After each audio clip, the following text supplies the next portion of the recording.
5 പഠിക്കുന്ന കുട്ടികളോട് സാറ് ചോദിച്ചു, മക്കളെ, ഇന്ത്യയെ നയിക്കുന്ന ഭരണാധികാരികളെ തിരഞ്ഞെടുക്കാൻ വയസ്സ് എത്രയാകണം? ഒരുത്തൻ പറഞ്ഞു, സാർ അതിന് 18 വയസ്സ്.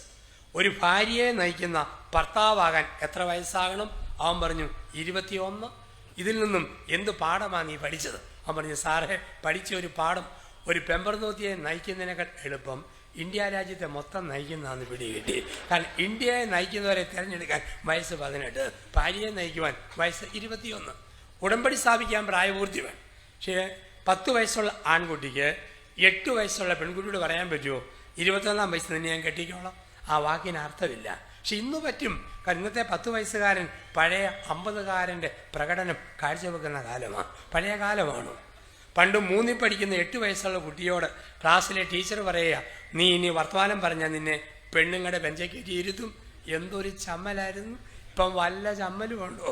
ഈയിടെ 3-ൽ പഠിക്കുന്ന 8 വയസ്സുകാരനോട് ക്ലാസ് ടീച്ചറായ കന്യാസ്ത്രീ അമ്മ പറഞ്ഞു, നീ ഇനി വർത്തമാനം പറഞ്ഞാൽ നിന്നെ പെണ്ണുങ്ങളുടെ ബെഞ്ചേക്കേറ്റി ഇരുത്തും. അവൻ പറഞ്ഞു, പോ ടീച്ചറെ, ചുമ്മാ പറഞ്ഞ് കൊതിപ്പിക്കല്ലോ കേട്ടോ, ഇന്ന് ലോകം മാറി, ഇന്ന് രീതി മാറാൻ തുടങ്ങി. വർഷങ്ങൾ പഠിച്ചു കഴിയുമ്പോഴാണ് അച്ഛൻ പട്ടം കിട്ടുക. വർഷങ്ങൾ പഠിച്ചു കഴിയുമ്പോഴാണ് പൗരോഹിത്യത്തിലേക്ക് ഉയർത്തപ്പെടുക. വിവാഹം ഇതുപോലെ ഉദാശയാണ്. എത്ര ഒരുക്കമുണ്ട്, ശ്രദ്ധയുണ്ടെന്നുള്ളതാണ്. ഇന്ന് വിവാഹം ആശീർവദിക്കാൻ അച്ഛൻ തന്നെ ഇല്ലെങ്കിലും പ്രശ്നമില്ല. പോത്തിനെ കൊല്ലാൻ ഒരു കശാപ്പുകാരൻ, പൊറോട്ട അടിക്കാൻ ഒരു കുശിനിക്കാരൻ, പെയിൻ്റ് അടിച്ച പെണ്ണിൻ്റെ ഭൂമിയിലെ ഷേപ്പ് മൊത്തം മാറ്റാനായിട്ട് ഒരു ബ്യൂട്ടി പാർലറുകാരി, അനങ്ങാത്ത പടം പിടിക്കുന്ന ക്യാമറക്കാരൻ, ആടുന്ന പടം പിടിക്കുന്ന വീഡിയോക്കാരൻ, ഇത്രയും പേരുണ്ടെങ്കിൽ ഇന്ന് കല്യാണം നടക്കും. ഈയിടെ ഞാൻ നമ്മുടെ സഭയിൽ ഒരു ചെറുപ്പക്കാരനെ കെട്ടിക്കുകയായിരുന്നു. ഇപ്പോൾ അവനും അവളും കെലികല വിറയ്ക്കുക. അപ്പം സീറോ മലബാർ സഭയുടെ കത്തോലിക്ക സഭയുടെ വിഭാഗത്തിൽ ഒരു പ്രതിജ്ഞ എടുപ്പിയിട്ടുണ്ട്. ഇപ്പം 2 പേരും വിറച്ചപ്പം ഞാൻ പറഞ്ഞു, മക്കളെ, വലതുകരം ബൈബിളെ വെച്ച് അമക്കി പിടിച്ച് കുനിഞ്ഞു നിന്നു വിറ അറിയാതിരിക്കാൻ. ഞാൻ ചൊല്ലി തരുന്ന ചെല്ലാൻ പറഞ്ഞു. ഞാൻ ചൊല്ലിക്കൊടുത്തു, ഇന്നു മുതൽ മരണം വരെ സന്തോഷത്തിൽ ദുഃഖത്തിൽ.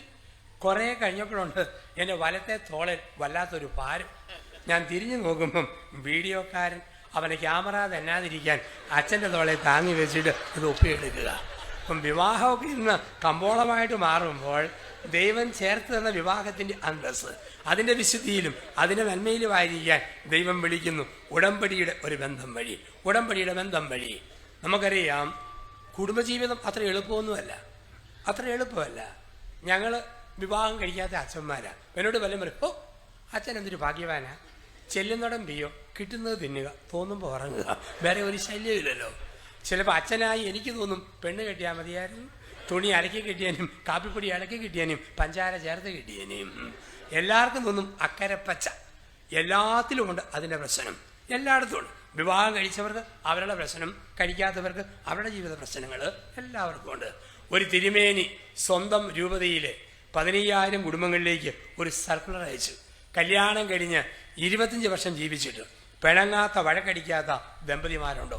തപ്പി ചെന്നപ്പം 2 കൊച്ചു തെറിയലും വിളിക്കാത്ത ഭാര്യാഭർത്താക്കന്മാരില്ല. ഒരു ഉൾനാടൻ ഗ്രാമത്തിൽ ചെന്നപ്പം കല്യാണം കഴിഞ്ഞ് 27 വർഷമായിട്ടും പിണങ്ങാതെ വഴക്കടിക്കാതെ കലഹിക്കാതെ ജീവിച്ച ഒരു മാതൃകാ ഭർത്താവിനെയും ഭാര്യയും കണ്ടു. തിരുമേനി അവർക്ക് 5,000 രൂപയും പ്രശംസാപത്രവും കൊടുക്കാൻ കൽപ്പനയിട്ടു. രൂപതയുടെ വലിയ സമ്മേളനത്തിൽ 2000-ഓളം ആൾക്കാർ ഒരുമിച്ച് കൂടിയപ്പോൾ ഇവരെ സ്റ്റേജിൽ ഇരുത്തിയിട്ട് പറഞ്ഞു, 27 വർഷങ്ങളിൽ പിണങ്ങാതെ വഴക്കടിക്കാതെ കലഹിക്കാതെ ജീവിച്ച മാതൃകാ ദമ്പതിമാരാണ്. ഇവർക്ക് 5,000 രൂപയും പ്രശംസാപത്രവും കൊടുക്കുന്നു. അതിനു മുമ്പ് എനിക്കൊരാഗ്രഹമുണ്ട്. കഴിഞ്ഞ 27 വർഷങ്ങളിൽ പിണങ്ങാതെ വഴക്കടിക്കാതെ കലഹിക്കാതെ ജീവിക്കാൻ നിങ്ങൾക്ക് എങ്ങനെ കഴിഞ്ഞെന്ന് ചുരുങ്ങിയ വാക്കുകളിൽ ഒന്ന് പറഞ്ഞു കേൾപ്പിക്കാവോ?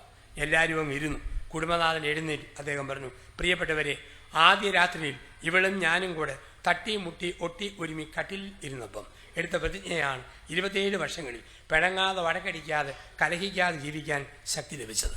ഞാൻ ഇവളോട് പറയടി, എൻ്റെ കൺട്രോൾ നഷ്ടപ്പെടുകയും പുളിച്ചതറി വിളിക്കാൻ തോന്നുകയും അടിവേരെ നോക്കി ഒരു ചവിട്ട് തരാൻ തോന്നുകയും ചെയ്താൽ വാതിൽ തുറന്ന് വരാന്തയിൽ ഇറങ്ങി നിൽക്കും. നീ ഭദ്രമായിട്ട് കൊളുത്തിട്ട് സാക്ഷായിട്ട് മുറുക്കി പൂട്ടിയേക്കണം. എപ്പോൾ കൺട്രോൾ വീണ്ടും കിട്ടുമോ ഡോറെ മുട്ടും വാതിലെ തട്ടും, അപ്പം നീ തുറക്കണം. പ്രിയപ്പെട്ടവരെ, കഴിഞ്ഞ 27 വർഷങ്ങളിൽ ഞങ്ങളിത് പാലിച്ചു. തെറിവിളിക്കാനും ചവിട്ടാനും തൊടിക്കാനും തോന്നിയപ്പോൾ ഞാൻ വരാന്തയിൽ ഇറങ്ങി നിന്നു. അവൾ മുറി പൂട്ടിയിട്ടു. എന്തിനു വേണ്ടിയാണ് 5,000 രൂപയും പ്രശംസാപത്രവും മേടിക്കുന്നതെന്ന് ചോദിച്ചാൽ, കഴിഞ്ഞ 27 വർഷമായിട്ട് ഞാൻ വീടിൻ്റെ വരാന്തയിൽ തന്നെ നിൽക്കുകയാണ്. അതിൻ്റെ അവാർഡാണ് 5,000 രൂപയും പ്രശംസാപത്രവും. ഇപ്പം എവിടെ ചെന്നാലും ഉണ്ട് കൊച്ചു കൊച്ചു പ്രശ്നങ്ങൾ.